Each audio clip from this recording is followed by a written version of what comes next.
J'aime que nous avons parlé de ça, Sauveur et Seigneur. J'aime que vous ayez parlé qu'il est Sauveur, mais ensuite qu'il devient Seigneur. Et je pense qu'il y a quelque chose à ajouter quand il devient Seigneur. Ce n'est pas ma volonté, mais la tienne qui soit faite.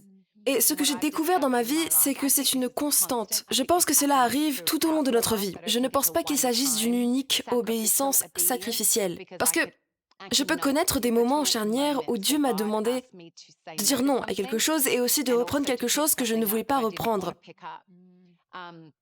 où j'ai dû céder ma volonté. Parce que nous voyons souvent les choses en nous disant « je vois les choses assez loin ». Et nous pensons que nous savons mieux que quiconque ce qui se passe dans notre vie. Mais Dieu a en fait ordonné chaque étape.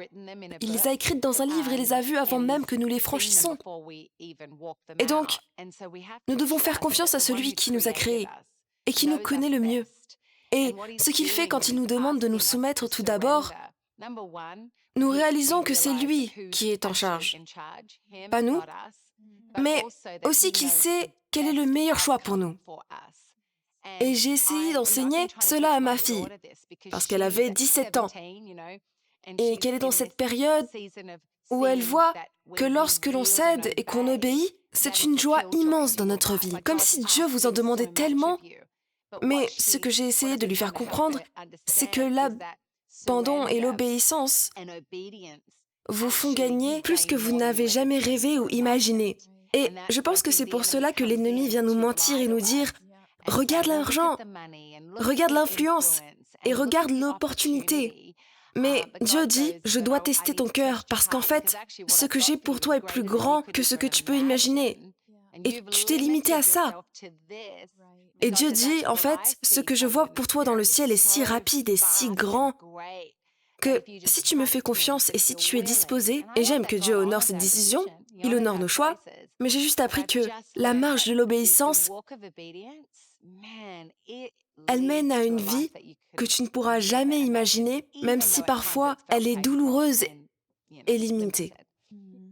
Alex, j'aime que tu parles de volonté et d'obéissance. Parce que tu peux être obéissant et ne pas vouloir, ou tu peux être volontaire et ne pas obéir. Je vais y répondre. Je vais faire avec. Et j'aime que tu aies parlé d'Abraham, Stéphanie. Parce que quand Abraham monte pour adorer, il regarde un serviteur qui lui demande où est l'offrande. Et il dit, Dieu va pourvoir, et nous reviendrons vers vous. Il a donc eu la révélation que, puisque c'est Dieu qui lui a donné Isaac, c'est lui qui peut ressusciter Isaac si c'est ce qui doit arriver. Et bien sûr, nous savons qu'il a vu le bélier pris dans le fourré. Alors il ne s'agit pas seulement d'adoration. Il ne s'agit pas seulement d'amour et d'obéissance. Mais à ce moment-là, il a eu une révélation qui ne lui a jamais été révélée sur Dieu auparavant. Il a vu Jéhovah Jireh. Il a vu le Dieu qui voit mes besoins et y pourvoit. Il y a donc une provision dans l'obéissance et un manque dans la désobéissance. Même si au début on a l'impression que c'est le moyen d'avoir de l'argent, à long terme, on finit par désobéir et par détruire et par se perdre. J'aime aussi que vous ayez parlé des différences au lit. C'est ce que Dieu vous a dit. Je me souviens d'avoir été une toute nouvelle chrétienne. J'étais mariée depuis environ 6 mois et nous avions un abonnement au club de gym et j'allais à ce cours de danse. Et tout à coup, j'ai réalisé que nous dansions sur une musique dont les paroles étaient absolument horribles. Et il semble que je sois la seule personne dans la pièce qui puisse entendre les paroles. Et j'ai dit, attends une minute, est-ce qu'ils viennent de dire, c'est tellement mal, je ne le répéterai même pas, c'était si grave. J'ai dit, est-ce qu'ils viennent de dire ça? Et tout le monde a dit, ouais, ils viennent de dire ça. Je me suis sentie si affligée dans mon esprit. Je conduisais pour rentrer chez moi. Après, j'ai entendu l'Esprit Saint dire, ne va plus là-bas. Il a dit, la danse est un rituel pour toi. Et il a dit, donc je ne veux pas que tu danses sur ce qui me diminue, ou diminue mon commandement, ou se crée à mon image. Et donc, qu'est-ce que j'ai fait? J'ai été généreuse avec mes amis, je l'ai mis en évidence, je leur ai dit qu'ils avaient tous besoin de quitter leur cours de danse, ils ont besoin de sortir de jazzercise, ils ont besoin de sortir de l'aérobic, et ils ne l'ont pas accepté. Je suis comme vous tous. C'est ce que le Seigneur dit, c'est ce que le Seigneur dit. Et j'ai pensé, eh bien, mes amis sont une bande de personnes désobéissantes, sans volonté. Et quand je rentrais chez moi en voiture, Dieu m'a dit, « Je t'ai dit ça.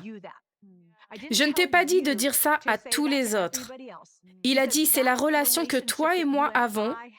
Ne mets pas tes convictions sur d'autres personnes parce que cela ne fait qu'apporter la condamnation et la servitude. » Donc, j'aime que Stéphanie, Alex, Holly, nous avons tout essayé d'envelopper cela avec soin. Laurie est toujours gentille, mais nous avons quelques femmes, limite coquines parmi nous, dans Better Together. Shalom, j'espère que vous avez aimé cette vidéo. Abonnez-vous pour ne pas rater nos programmes. Merci de faire partie de notre famille TBN. Que Dieu vous bénisse. Shalom de Jérusalem.